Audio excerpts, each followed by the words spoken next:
Welcome to the new video on compensation principle in welfare economics. Not just the original Calder-Hicks compensation principle, and this is the compensation principle put forward by Sitorsky in his own way.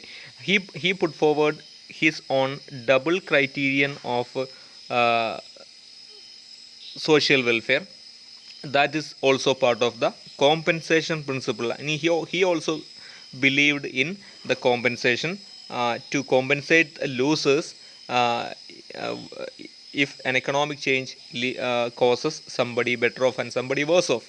The losers should be compensated, and if there is a possibility for the losers being compensated, and even after that compensation there should be uh, net positive benefit for the gainers, then it is considered as increase in welfare as per the compensation principle put forward by Calder, Hicks, and also Sitorsky. And also we will be looking into the Sitorsky's paradox. This is the paradoxical observation on the changes in points of equilibrium of all individuals in a society in the Calder-Hicks compensation principle. So that is the paradox of Calder-Hicks compensation principle, and let's look into the details of the Sitorsky paradox. And Sitorsky paradox is in fact part of the compensation principle, and Sitorsky is an economist who believed in the compensation principle in welfare economics, and he in fact identified or observed the contradictory changes in points of equilibrium on the Calder-Hicks compensation principle, and that contradiction, also called paradox, was pointed out by Tibor Sitorsky, the Hungarian-born American economist. Uh, More clearly, if point A is found to be the point of improvement compared to the point B, then A only should be preferred over B. B should not be preferred over A, as A is a point of improvement, or A shows that the social welfare has increased compared to B, then A only should be preferred. Then B should not be preferred over A on the basis of a particular criterion. So a criterion needs some consistency. Consistent results are to be obtained from a single criterion. More specifically, if a movement from point A to B is supposed to increase the welfare, as per the Calder-Hicks compensation criterion, the movement from B to A or reverse movement from B to A should not be considered as welfare. But Sitorsky identified or observed that in the analysis, in the explanation made by Calder and Hicks on their on compensation principle, the reverse movement also fulfill the same criterion. That contradiction was observed by Tibor Sitorsky on Calder-Hicks compensation principle, and I will make it more clear using the utility possibility curves CD and EF. Here A's utility, individual A's utility is measured along horizontal scale or horizontal axis, and B's utility is measured along vertical axis or vertical scale. Here we have two utility possibility curves, UPCs.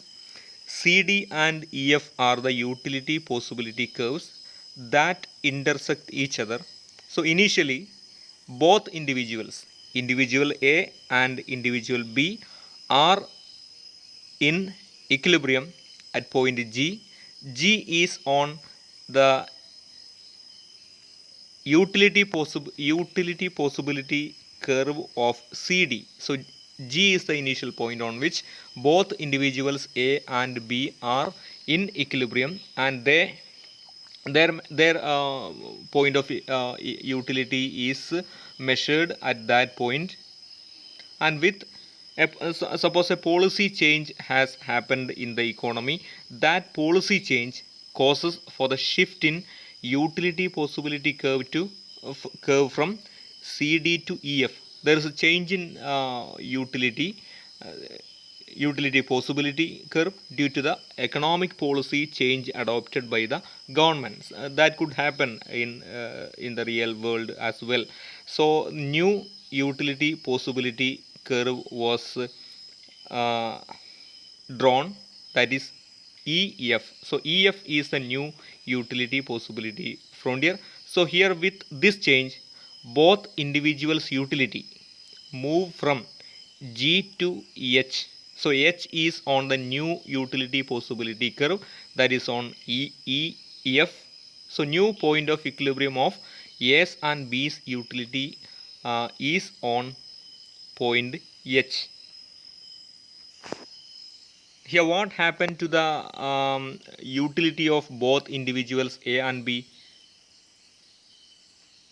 Suppose when both individuals are on H, B's utility is decreased and A's utility has increased. So here A is better off and B is worse off. So this is the economic change that cause A better off and B worse off. Here what we have to do for increasing social welfare as per the compensation principle? As per the compensation principle, the losses have to be compensated monetarily. Loser here is B. B's utility has declined here, and after that, even after that compensation, there is in fact, as per the diagram, there is increase in net benefit for the gainer A. So that means the point movement from point G to H shows increase in social welfare according to the Calder-Hicks compensation principle. Then it is sure here that point H is better than point G. But what happened to the social welfare when a reverse movement happened from H on the EF curve, EF utility curve, to the 2 point G on the CD utility possibility curve? So what happened then? So when reverse movement from H to G shows that A's utility has declined and B's utility has increased from point H to point G. A's utility has declined and B's utility has increased. And here also, as per the Calder-Hicks compensation principle, A's decline, the loser here is individual A, and even when the individual A is compensated monetarily and B still remain better off even after compensation, B's net increase in utility is positive. That means the reverse movement from H to G also fulfill the Calder-Hicks compensation criterion. That should not happen according to Tibor-Sitowski. This is in fact the Sitowski paradox, that is named after Tibor-Sitowski, as Tibor-Sitowski found the paradoxical change in equilibrium of individuals A and B on the compensation principle put forward originally by Calder and Hicks. That means the original Calder-Hicks compensation principle is inconsistent, as the reverse movement also satisfies.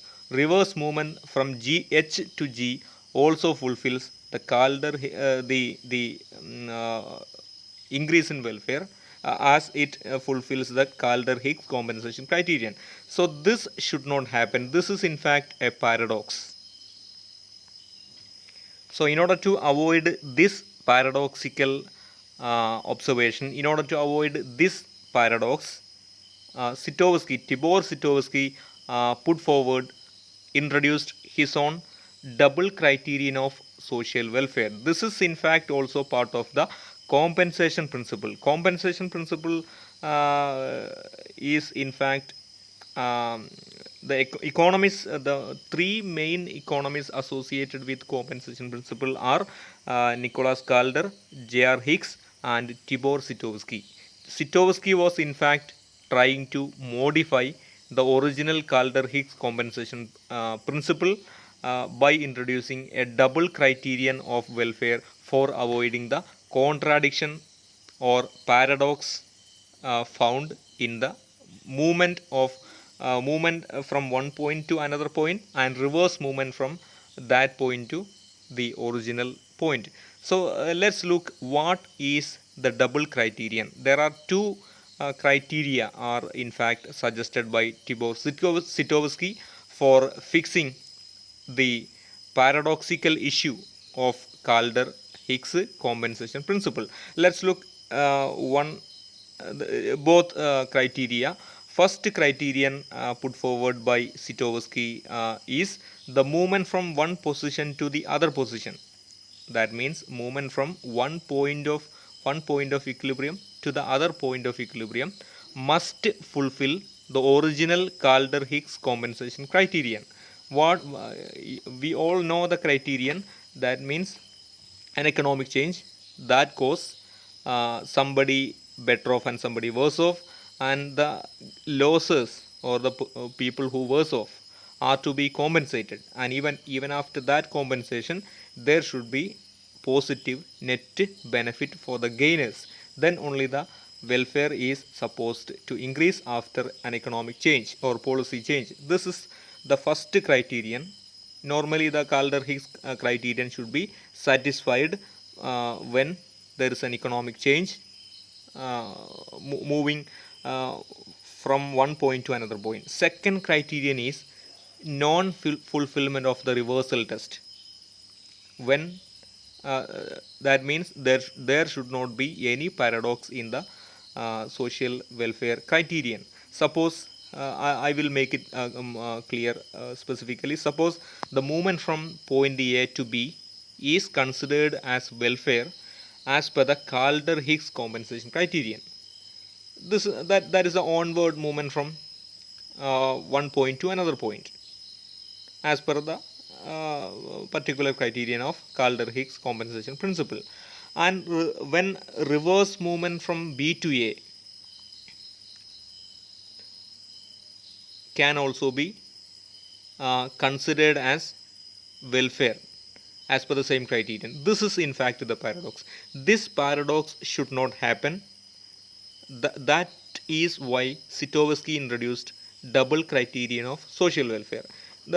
According to Sitowski, the reverse movement from B to A should not be considered as increase in welfare as per the same criterion. So this is in fact the methodological issue of the criterion, not the compensation, not just the issue of the compensation principle. So this contradiction should be avoided according to Tibor Sitowski. So the reversal test contradiction should not happen. I will make it more clear to you by explaining the utility possibility curves CD and EF. So here in this diagram, as usual, A's utility is measured along horizontal axis and B's on vertical axis. Here in this diagram, two utility possibility curves are drawn. CD is one utility possibility curve, that is lower utility possibility curve, shows a lower level of utility to both A and B. And here we have another utility possibility curve, that is EF, that shows a higher level of utility for both individuals A and B. Here it is important to note that unlike the previous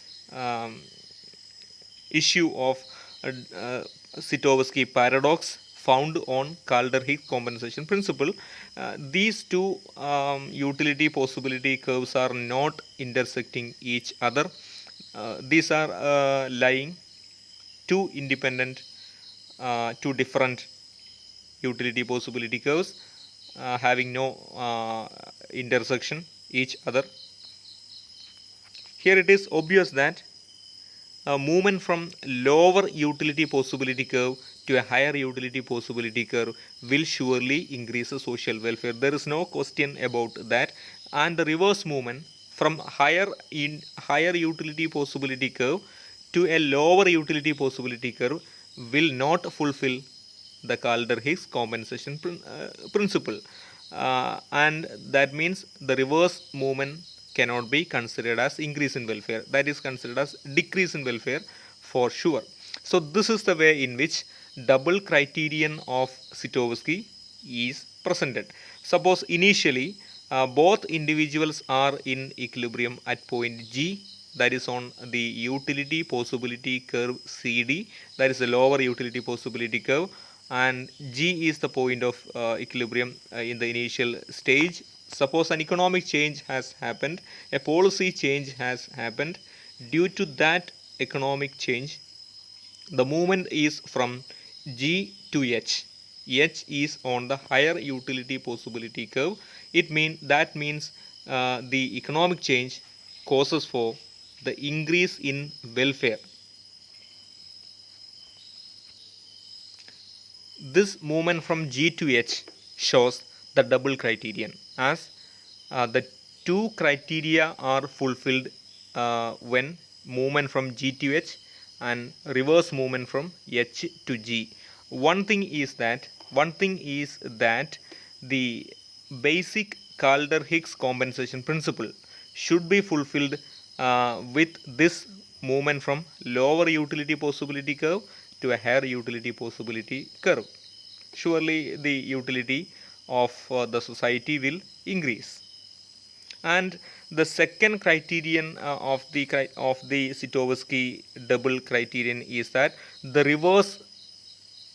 reversal test should not be uh, uh, should not fulfill the Calder-Higgs compensation principle, as the onward movement from G to H shows increase in welfare, as the lower utility possibility curve becomes a higher utility possibility curve. That means there is an increase in welfare.